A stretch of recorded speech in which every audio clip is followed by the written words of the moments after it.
Yes, brother. Good evening, Mr. Zakir Naik. My name is Gulab Chand Vishkarma, and I have a question.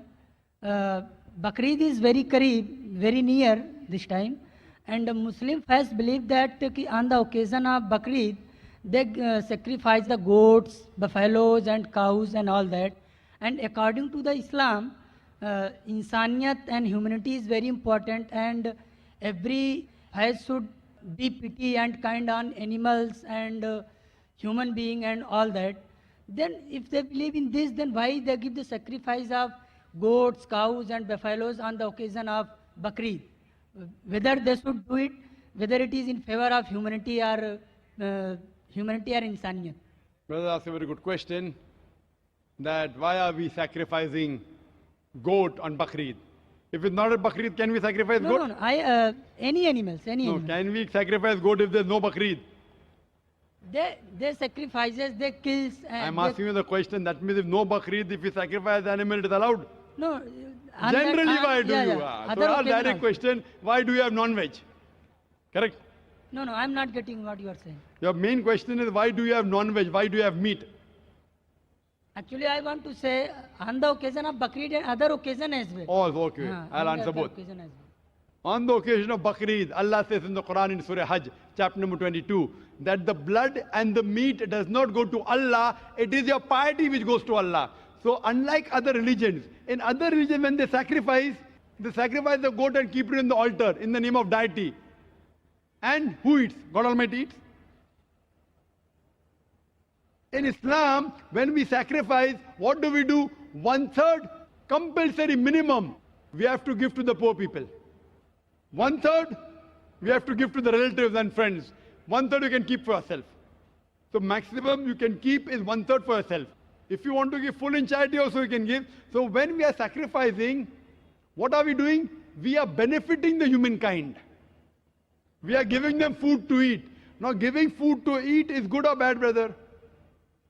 Giving food to the poor people to eat, is it good or bad? Good.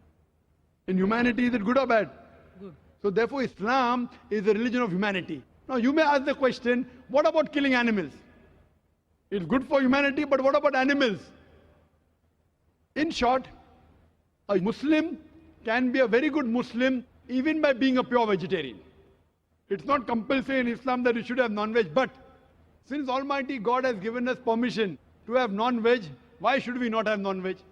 Allah says in the Quran, in Surah Maida, chapter number 5, verse number 1, eat of the four-footed animal which has been made lawful for you. Allah says in Surah Nahl, chapter number 16, verse number 5, that the cattle has been made for you, so that you benefit from them, and of their meat you can eat. The same message repeated in Surah Mu'minun, chapter number 23, verse number 21, that in the cattle is an instructive sign. From the belly you drink milk, and of the meat you eat. So since Almighty God has given us permission, why should we not have it? Now coming to the logical aspect, today science tells us that in non-veg food, in flesh food, it is rich in vitamins, and it is only food which has got complete protein. Our human body, there are total 23 amino acids required by the human body, out of which 8 are not synthesized in the body. It has to be given from the external diet. There is no vegetarian food which gives you all the 8 amino acids. It is the flesh food, the non-veg food, which gives you all the 8 amino acids. Furthermore, if you analyze the set of teeth of the herbivorous animal, cow, goat, sheep, they have got flat set of teeth. They only have vegetables. They can't have flesh. If we analyze the set of teeth of the carnivorous animal, tiger, leopard, lion, they have got pointed set of teeth. They have got a carnivorous set of teeth. They have canine set of teeth. They only have flesh food. They can't have vegetables. If we go in front of the mirror and we see a set of teeth, we have got pointed teeth as well as flat teeth. We have got an omnivorous set of teeth. If Almighty God wanted us to have only vegetables, why did He give us the pointed teeth? For what? To have the flesh food. Furthermore, the digestive system of the herbivorous animal, cow, goat, sheep, can only digest vegetables. They can't digest flesh food.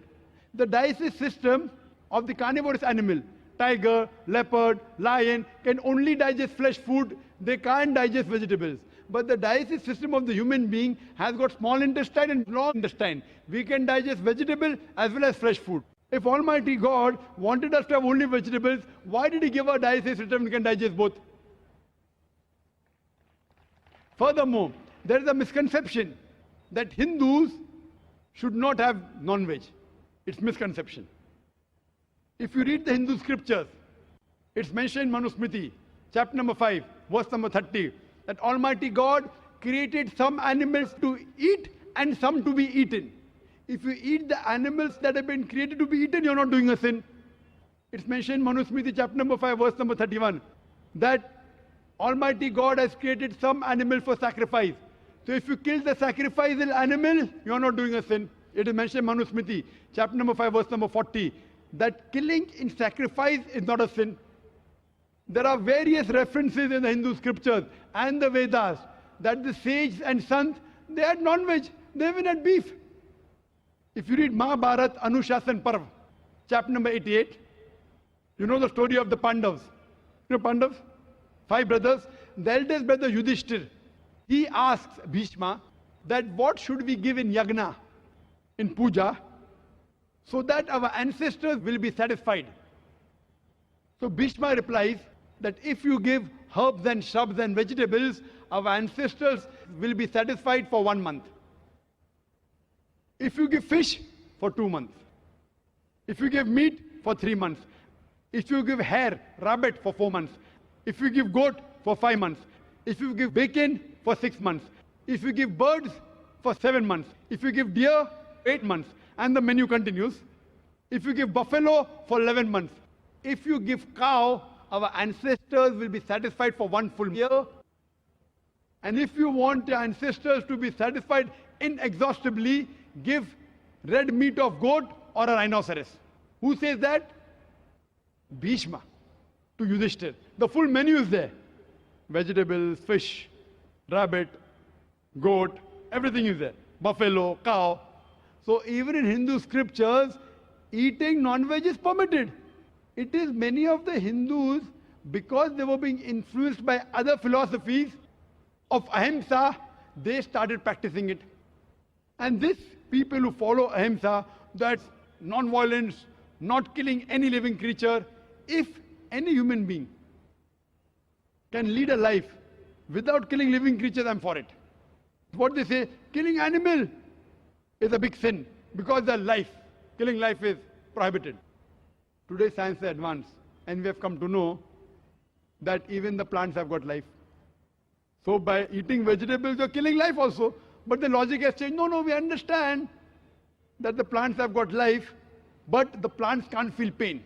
Therefore, killing a plant is a lesser sin as compared to killing an animal. For sake of argument, I agree. Today science tells us that the human ear can hear frequencies between 20 cycles per second to 20,000 cycles per second. Anything below and above we can't hear. Today science tells us that even the plant cries, but the human ear cannot hear. So there was a farmer in USA who had equipment which converted the cry of the plant to the human ear, and he used to know that that required water.